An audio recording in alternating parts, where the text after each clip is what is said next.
before you could read, before you could spell your own name, before you knew what a bank account was. Your brain had already decided how you were going to handle money for the rest of your life. You didn't choose it. Nobody asked you. It just got installed, like a default setting nobody mentioned. And every financial decision you've made since, every panic, every splurge, every weird relationship with your own paycheck, has been quietly running on software written by people who weren't even thinking about money when they wrote it. Today, we're going to look at exactly how that programming happened, why nobody warned you, and the genuinely uncomfortable part, what it means that the person you blame for your money problems is you at age 6. Let's start with the part scientists almost agree on. There's a window in early childhood, roughly from age 3 to about age 7, when your brain is doing something genuinely strange. It's not really thinking yet. It's recording. Whatever it sees, hears, feels around money during those years, it stores as truth. Not opinion. Not, this is one way to look at it. Truth. The way the floor is the floor and the sky is the sky. Researchers at the University of Cambridge tracked children's financial habits and found that by age 7, most of the core money beliefs a person will carry for life are already locked in. 7. The age you were still losing teeth. The age your biggest financial decision was whether to save your pocket money or buy a chocolate bar. That child made a series of conclusions about money.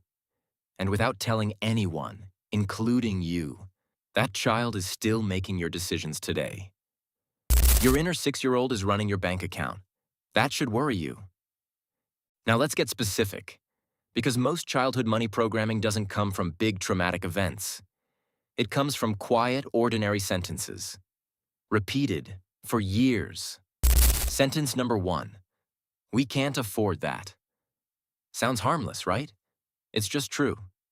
Sometimes parents genuinely can't afford things.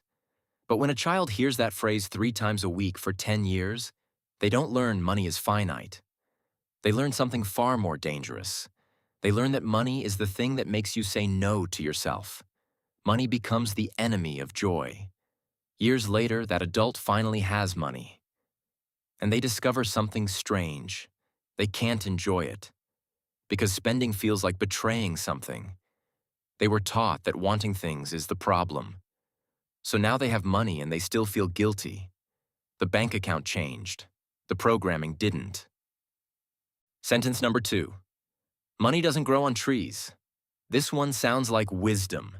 It isn't. It's a setup. What that sentence actually teaches a child is that money is scarce. Always. By default. There's never enough. There never will be. That child grows up, and even when they earn well, even when the numbers in the account look fine, there's a low background hum of panic. Will it be enough? What if it stops? What if I lose it all? That's not anxiety. That's a 4-year-old in your nervous system still scanning the room for danger. Now the third sentence. This is the one that does the most damage and the one nobody likes to talk about. It's not even a sentence, really. It's silence. Most kids didn't grow up with parents who explained money. They grew up watching it cause arguments, stress, tight smiles at the dinner table, phone calls answered in the other room, a small face peeking out from a bedroom door and catching a glimpse of an adult crying over a bill. That child didn't learn what money is. They learned what money does. It hurts people. It strains marriages. It makes adults look afraid. So years later, that grown-up child has a very specific relationship with money. They avoid it. They don't open the bank app. They don't look at the statement. They don't talk about salary. They cope with money the same way they coped with conflict as a kid, by pretending it isn't happening. That's not laziness. That's a survival strategy from a 6-year-old who watched something hurt the people they loved. Here's where it gets bigger than your house. Your parents didn't write that programming themselves. They inherited it from their parents, who inherited it from theirs. The way your family talks about money, or refuses to, is a story that's been forwarded down the line for generations like an old chain email nobody ever closed. A grandparent who lived through a war that made food disappear. a great-grandparent who lost everything in a financial crash. Somewhere in your family tree, somebody had a real reason to be terrified of money, and that terror got passed down, quietly, without explanation, until it landed in you. You're carrying fear that doesn't even belong to your generation. You're paying interest on emotional debt from people you never met. Quick one. Pause and tell me in the comments. What's one money belief you grew up hearing that you now realize was probably wrong? Rich people are greedy. Money is the root of all evil. We're not the type of family that does that. Drop yours below, then come straight back. Because the next part is where this whole thing actually turns around. Now the turning point, because this is the part where dark sense stops being depressing and starts being useful.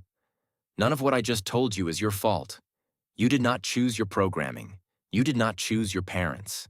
You did not choose what your 6-year-old self decided was true, but you do choose what happens next. And here's the genuinely strange power adults have that children don't. Adults can rewrite the code. The first move is recognition. You stop assuming your money behavior is your personality. It isn't. It's a default, a really old default. So when you feel that pull to avoid checking your account, that's not the real you. That's a 6-year-old hiding from the bills. When you feel guilty for buying yourself something nice, that's not virtue. That's an old sentence still playing. When you feel a low panic about not having enough even though there's enough, that's not anxiety. That's an inheritance you didn't ask for. You are not bad with money. You are loyal to a story you didn't write. So how do you actually overwrite a story your 6-year-old wrote? 3 moves. Not motivational fluff, actual moves. Move 1. Say the old sentence out loud. Whatever your version was. We can't afford that. Money doesn't grow on trees. Rich people are greedy. Say it. Hear it. Because as long as those sentences live in the basement of your head whispering, they have power. The moment you bring them upstairs into daylight, they shrink. You can't fight what you can't see. Naming it is half the work. Move 2. Write the new sentence. Just one. Make it small and believable. Not, I am a millionaire. Your brain will laugh at that. Try, I am allowed to look at my bank account. Try, wanting nice things does not make me a bad person. Try, money is not the enemy of joy. Small. Specific. True enough that your 6-year-old can't argue with it. And then move 3. Repeat it the same way the old sentences got repeated. Daily. Quietly. Boringly. For months. Not because it's magic. Because that's literally how the first programming got installed in the first place. Repetition. You're just doing what your environment did to you. But now, you're the environment. So here's where we land. Your financial life isn't a reflection of your intelligence. It isn't a reflection of your effort. It isn't a moral verdict on whether you're a good person. It's the predictable, almost boringly logical outcome of a story that got written into you before you had the language to argue with it. That's the part that's not your fault. But starting today, the rewriting is. The 6-year-old running your account isn't the villain. They were doing their best with what they saw. Be kind to them. They were never supposed to be in charge for this long. Just gently, gently, take the keys back. I would like to take this opportunity and thank my treasured guest Will for narrating this video. Now, if this video found something in you that you didn't know was there, subscribe, because next week we're looking at something even bigger than your childhood. And once you see how that machine actually works, the way you spend money will never feel the same. See you Tuesday.